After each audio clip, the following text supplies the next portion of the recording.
मी गेली 3 वर्ष इथे येतोय, हे माझं 4थं वर्ष आहे आणि खरंच या गणेश नगरच्या सकल बंधू भगिनी माता भगिनींचं खरोखरच कौतुक आहे की त्यांनी हा सोहळा, या सोहळ्याला एक शिस्तबद्धता कशी असावी, आदर्श सोहळा कसा असावा, सोहळे सगळीकडेच होत असतात पण सर्व नियम सर्व अटी पाळून समाजात कुठल्याही प्रकारची अनिष्ट प्रथा जाणार नाही याची दक्षता घेत इथे हा सोहळा आता संपन्न होतोय।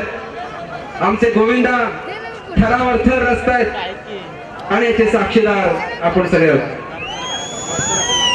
हा दहीहंडी फुटल्यानंतर माता भगिनींना पहिल्यांदा जाण्यासाठी प्राधान्य द्यायचं आहे। दहीहंडी फुटल्यानंतर माता भगिनींना जाण्यासाठी रस्ता द्यायचा आहे। कुठल्याही प्रकारची धक्काबुक्की होता कामा नये। आपण सगळे सुज्ञ इथे जमलो आहोत।